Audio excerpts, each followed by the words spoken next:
1.5 വർഷത്തെ ഇടവേളയ്ക്ക് ശേഷം ബ്രസീൽ ദേശീയ ടീം ജേഴ്സിയിൽ കളിക്കാമെന്ന സൂപ്പർ താരം നെയ്മറിന്റെ മോഹങ്ങൾക്ക് വൻ തിരിച്ചടിയാണ് ഇപ്പോൾ ഉണ്ടായിരിക്കുന്നത്. പേശിപ്പരിക്കിനെ തുടർന്ന് താരത്തെ കൊളംബിയയ്ക്കും അർജന്റീനയ്ക്കുമെതിരായി വരാനിരിക്കുന്ന ലോകകപ്പ് യോഗ്യതാ മത്സരങ്ങൾക്കുള്ള ബ്രസീൽ ടീമിൽ നിന്നും ഒഴിവാക്കിയെന്നാണ് പുറത്തുവരുന്ന റിപ്പോർട്ടുകൾ സൂചിപ്പിക്കുന്നത്. കരിയറിലുടനീളം താരത്തെ പരിക്ക് വിടാതെ പിന്തുടരുകയാണെന്നും പറയാം. 2023 ഒക്ടോബറിൽ ഉറുഗ്വേക്കെതിരായ ലോകകപ്പ് യോഗ്യതാ മത്സരത്തിനിടെ കാൽമുട്ടിന് പരിക്കേറ്റിരുന്നു. ഇതിനെ തുടർന്നാണ് താരം ടീമിൽ നിന്നും പുറത്തായിരുന്നത്. കഴിഞ്ഞ ദിവസം പരിശീലകൻ ഡോറിവാൾ ജൂനിയർ പ്രഖ്യാപിച്ച 23-അംഗ ടീമിൽ നെയ്മറും ഇടം പിടിക്കുകയുണ്ടായി.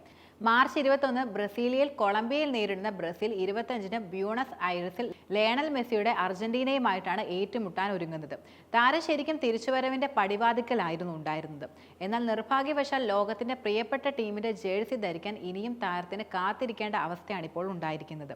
ഞങ്ങൾ ദീർഘനേരം ഒരുപാട് സംസാരിച്ചു. തിരിച്ചു വരാനുള്ള എൻ്റെ ആഗ്രഹത്തെക്കുറിച്ച് എല്ലാവർക്കും തന്നെ അറിയാവുന്ന കാര്യമാണ്. എന്നാൽ നിലവിൽ റിസ്ക് എടുക്കേണ്ടെന്നും പരിക്ക് പൂർണ്ണമായും ഭേദപ്പെട്ട ശേഷം മാത്രം മതിയെന്ന് തീരുമാനിക്കുകയായിരുന്നുവെന്ന് നെയ്മർ ഇൻസ്റ്റാഗ്രാമിൽ കുറിക്കുകയുണ്ടായി.